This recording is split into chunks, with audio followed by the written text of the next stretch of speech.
Guys, what's good? Welcome to the Bird Brain Podcast, where the goal is to rise above it all, stay elevated, create that infinity, up your you. I'm your host, Isaiah, and today there's a couple of things I think I want to talk about. And I don't even know how to start this one, but basically, something that I was thinking about this week in terms of just relationships, right? The 5 stages of grief when it comes to life, but also in your relationships, but also accepting invites of intention. All of this, I'm touch on all of this because I think, this week was very generous in terms of my experiences and everything that came to be. And this is going to help you guys. This is going to help you navigate things a lot more. So if you're driving, seatbelt. If you're home, get some water, chill out, take a deep breath, take as many as you need, and just be ready for this journey. Maybe have a notebook around you and take some notes. All right, so stay tuned.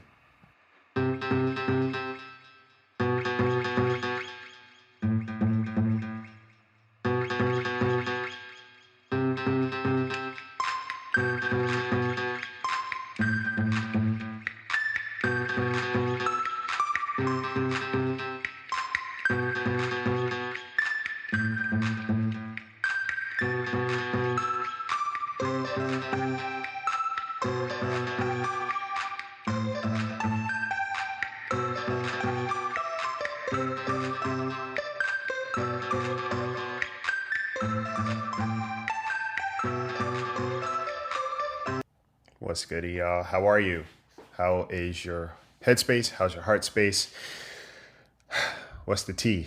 Um, so it's been quite the year, a very introspective year, very sobering experiences and processes in terms of, relationships. We talk about relationships, we talk about work, we talk about home life, we talk about children. I don't talk about children on here because I don't have any. Um, people ask me sometimes, they're like, oh, do you have kids? Or, any kids you have are going to be lucky. And what's funny about that? I always say, for me personally, I don't want to have children until the inner child in me is taken care of. And that's a more, I guess, eloquent way of saying, basically, it's like, I don't want my kids to have to heal from anything that I didn't heal from, right?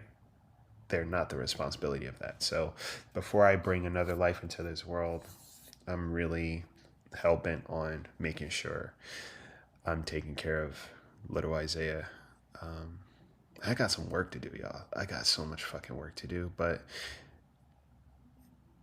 this is what parenting is, right? It's a life work, especially when it comes to yourself. But so my sister, she came to visit, and it was such a beautiful thing and such a needed sense of peace and community, to just spend time with people that matter, not just that matter, but people that you matter to. And it's one of those things, right? I think when you understand life as you get older and you're in the space of being older, your relationships, I can't stress this enough, your relationships become more important to you. And you start to understand what makes the relationships important and why you're important and why they're important. And you start looking at how people do the little things to show up for you. Now, flying across the country is not a small feat, obviously, but she did it. She said she was going to do it. She did it. And being big on like acts of service, like she did it.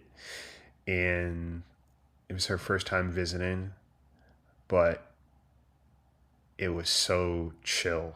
Now the funny thing about my sister is, like, I think as we got older, as looking back on our childhood up until now, we're, how do I explain it? We're the same, but very different. Like we're very different in a lot of ways, but also very similar. And it was dope because you know, I um, I introduced her to some of my friends, and I was eager to do that because, like, for me in my head, my I keep such a tight group of people, and while they're scattered all over the place, like the goal is to have them all be a part of the same space in some way, shape, or form. So I made it a point to like just introduce her to some people, whether in present or just virtually, like my friends, the people that have just been there, because it's like I want to share that with, I want to share my people with each other. And it was kind of like introducing my siblings to each other, right? The other part of the family, not extended family, but just like introducing my family to each other. And it was such an amazing thing. And it gave me so much peace because I was like, these are the people that are important to me. These are the people that I know that I'm important to. And I want them to meet each other. And my sister, she's my rider, right? She's my rider. My sister does not play about me, and I don't play about my sister. Um, so while I don't think about it in such a grand scale all the time, I know that on a sentimental level, it means a big deal, to want people in my life to meet each other and to know about each other, because I'm like, these are my people. Like, this is my life. This is what it looks like. This is what it feels like. And the beautiful thing about my sister visiting was that, her and a few others have reminded me that it doesn't take much work if you want to do it, right? Her coming to visit me was a reminder that I am worth going the extra mile for. I'm worth going the extra distance for. It was a no-brainer. It's like, I'm gonna figure it out. I'm gonna do this. I'm gonna do what I got to do, and I'm gonna come see you. And she did it, and she did it in such a crucial time for me, um, that I was just like, yeah, it'd be good to have someone around that I feel just kind of at peace with, but also I feel connected to, and who feels connected to me. Again, reciprocation of energy. And although my sister and I, we are, she's a few years older, not a few years, but some years older. Um, there's still a bond that we have where it's like we're very protective of each other. And there was like one day in particular where, you know, she went out walking, and I usually go to the gym by the time she comes back. And she hadn't come back yet. I was looking at the time and I was like, well, she's not back yet. And all these things started going through my head. And my sister's a black belt in martial arts. She was my sensei when I was growing up. She's the first female black belt in my dojo. So she's a dangerous woman. Very, you wouldn't think it seeing her. She can take care of herself. But that still didn't mean that I wasn't willing to take care of her too. Um, and finally, she walked in the door. I was like, oh, all right, perfect. Now I could go to the gym. And, the time that she was here, it's so funny because I was like, I wanted to make sure that she experienced everything. She had a good time, all of this. And I was like, well, what do you want to do? Well, how about this? And what about this? And she just kind of was nonchalant about it. And what I failed to realize is that I'm kind of the same way, or not kind of, I'm very much the same way. A couple of my friends are like, you're easy. They're like, you're easy. You just do your own thing. And it's like, if you want to do something, you will. But if not, it's no big deal. And I don't feel like I have to like entertain you. And that really means a lot because for me, it's like, it's about the people I spend time with. It's not what we're doing. It's literally just spending time together. You know what I'm saying? And it was great because I finally realized that with my sister. It's like, you want to do this? Yeah. You want to do this? Nah. And it was chill. Like, it was so, like I said, it was such a beautiful thing to have her here, um, and just have someone who intentionally made it a point to spend time with me. Intentionally made it a point to spend time with me. Not like, oh, if this works out or if I have the time or if I remember or whatever it keeps me be. But it's like, no, you made the intentional effort to spend time with me. You went the distance to spend time with me. Why? Because you wanted to spend time with me. Um, accept the invites of intention. If you are, and I forget how I worded this the other day, but it's like if you're transitioning through life and you are working on building better relationships or having a better sense of community, your first goal is to keep accepting invites of intention.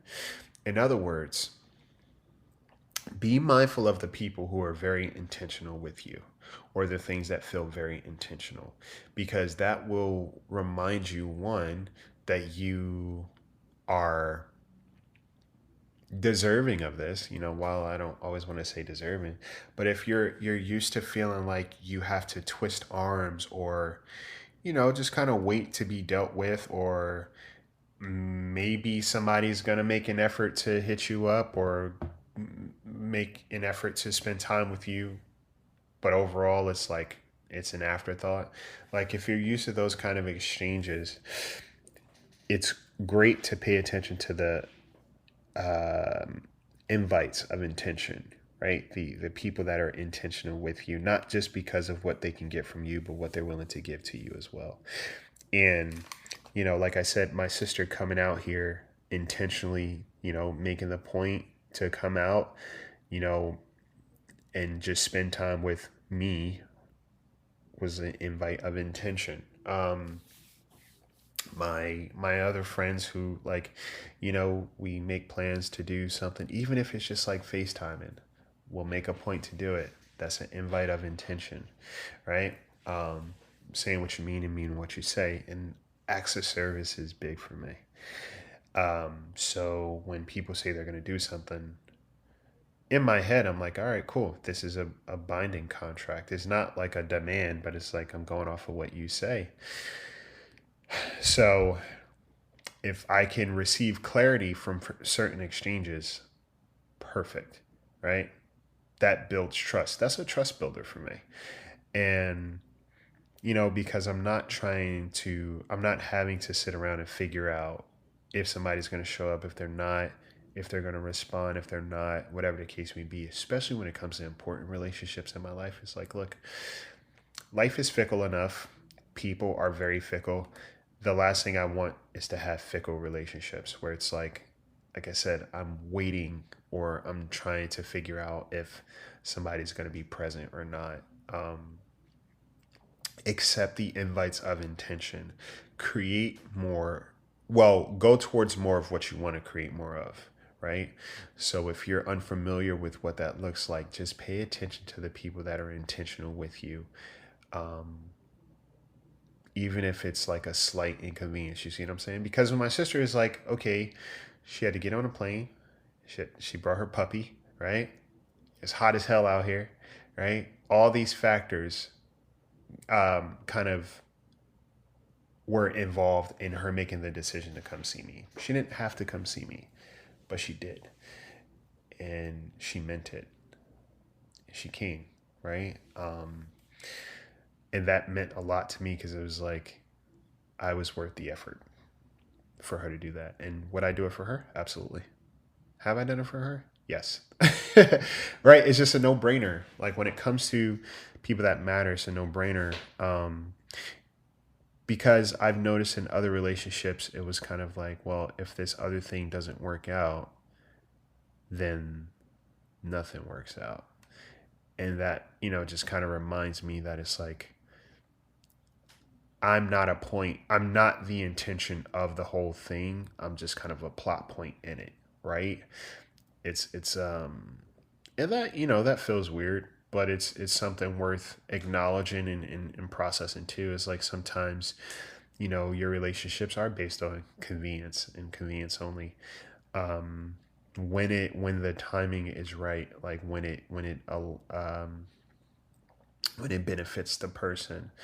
And I'm not saying that you should have people in your life that are martyrs. And if you know well enough what I mean, then you understand what I'm talking about. There are certain relationships that feel like, you know, it has to be convenient, or if they have time, time is not made, it's just kind of like, if I have time, if I remember, or if everything else works out, I'll let you know, kind of deal.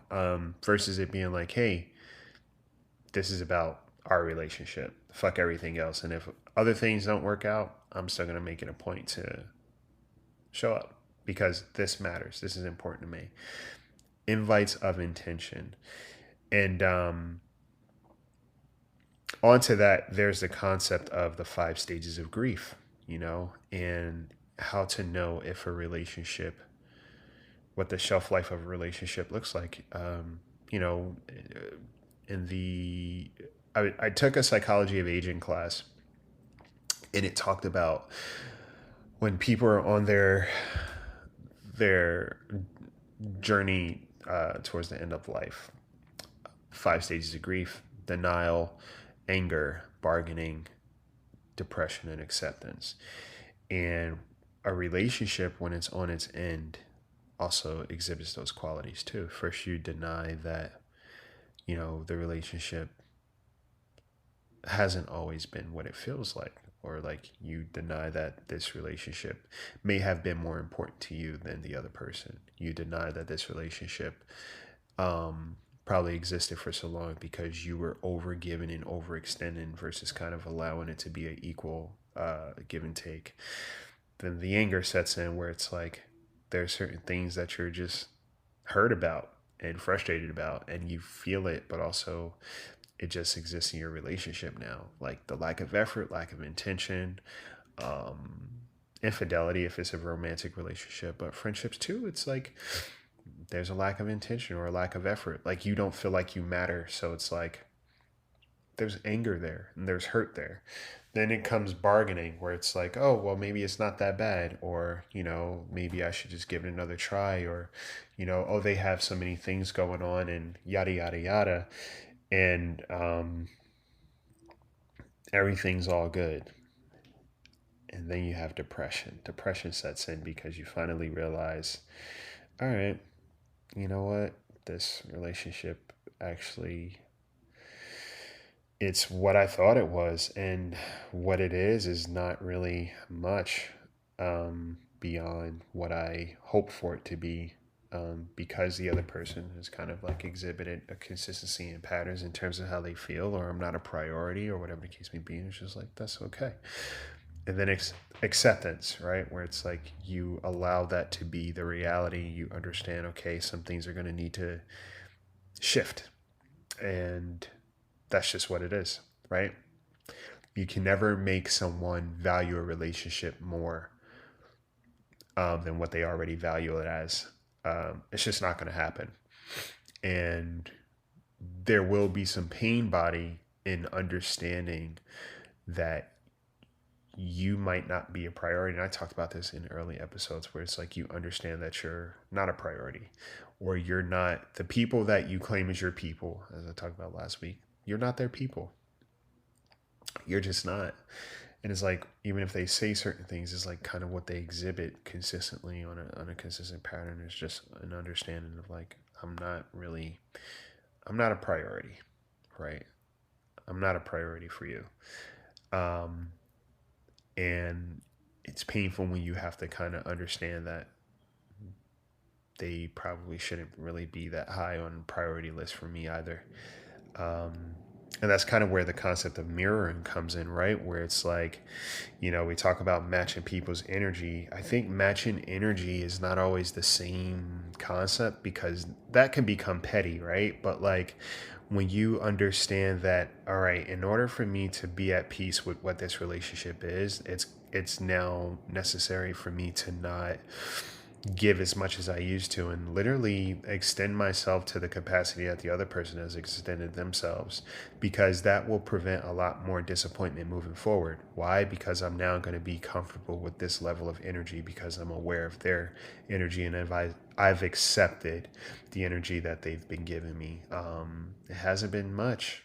It hasn't been much. It's kind of based off of convenience, not necessarily intention. When I have time or if I have time versus I'm going to make time. Um, and that's so special and I think necessary to just really be cognizant of in your relationships, because what it will do is it will allow you to stop feeling bad for responding to someone's treatment of you, right? I can't control how I feel when it comes to how you make me feel, right? Feelings, right? I can't do it. I cannot control how I respond to your to your behavior, emotionally, right? Um, the feelings that I feel based off of your actions are what they are. And I can't take care of your feelings and protect you from your responsibility while still healing from your actions. I can't do both. So I got to take care of me. And sometimes taking care of you looks like accepting what someone has shown you repeatedly and making adjustments and being like, all right, cool. You know, regardless of what is said, this is what's being done. And I understand. Doesn't feel good, but I accept it. I have to accept it. And once I accept it, I can transition and I don't really hold this person to a certain standard anymore. I just understand that this is where they may need to be kept moving forward. And, people don't have to be bad people to make you feel bad, right? That's not always the case. Um, and good people don't always necessarily mean that they're good for you. And again, you can never force a relationship with anyone. You can never force a level of what you need in a relationship from anyone, right? It shouldn't be forced. And you know the difference, right? You know the people that, again, feel intentional and the people that feel um, kind of seasonal or convenient, right? Um, because it's just like always like you're swimming and you come up for a little breath of air and then you have to go back down into the water versus like you just floating across the water. Some people are just peaceful because they're consistent and they're persistent, and then other people just feel like you're kind of riding these waves, and you want to always invite um accept the invites of intention. Accept the invites of intention. The people who are intentional with you and they're consistent with you and you feel it, like it's a feeling, like, I mean, for me, I know I may not always say it, but I'm aware. I'm fully aware. I'm always aware, and sometimes I will make it a point to deny what I know and feel until I finally come to things where it's like I understand that, yeah, this person's not really around, right? Whether I'm going through things or whether I'm doing great, it's just not really a consistent kind of cadence with the relationship. It's kind of like blips, right? It's isolated. And once I understand that, it's like, well, that means I have to change the amount of effort on my end now. And, whatever that looks like. So I think all that's to say is like I had a good trip with my sister because she definitely brought to awareness a lot of things. And while she was here, there were other things that were transpiring and other things that had been transpiring. And she was a great, not buffer, but just a great reminder that there are still some beautiful relationships that I can always um, reference, right? Because they're consistent and they're intentional. And like I said, her being able to like chat and meet some of the people that mean the world to me, but I also mean the world to. Like that's the important thing. Like people that I'm sure that I matter to, not just on a day when they have time, but like all the time. Um, it's a big deal, and like to just share that. was real. So I hope all this made sense, but I think it was just something, like I said, this is why I'm so particular about my relationships, because I know what relationships mean to me. I know how I'm willing to take care of relationships consistently. I know the amount of me I'm willing to pour into my relationships. And over time, I have learned that, again, not everybody loves like I do. So when I find people that love hard and love intentionally, I do my best to cultivate those relationships and be very nurturing, because they're few and far between. And I've also understood other relationships where people don't really love that way. And that's all right. But I know what I need, and I don't need that. Right? You can't give somebody all of what you are willing to give, especially like if they're, in abundance, and just kind of get scraps. Doesn't work that way. So, yeah, think about all of that. Like invites of intention. Where are the intentional invites that show up in your life? And how do you accept those invitations? Because again, if you want to build more stability and awareness in terms of like what you deserve, people that are intentional with you are your best bet. Just pay attention. Even strangers sometimes, like strangers that are intentional with you, not because of what they're looking to get from you, but just because they are willing to pour into you. They see how you show up and are like, you know what? I want to nurture that flower. Not, it's like so nice and pretty, I want to take it home with me. And again, that's why I am very particular about relationships, because I've decided to myself, I don't want any more relationships in my life where I'm being a friend to people and I'm not sure if they're a friend to me, right? People, everybody wants friendship, everybody wants relationships, but not everybody's willing to show up in the same way. And that's so important, so necessary. So, yes, just think about intention, make sure you're being intentional, and just pay attention to the people who are intentional with you. And you go from there. All right. I think that's it. Want to become a Patreon supporter? Head on over to Patreon or Apple subscriptions.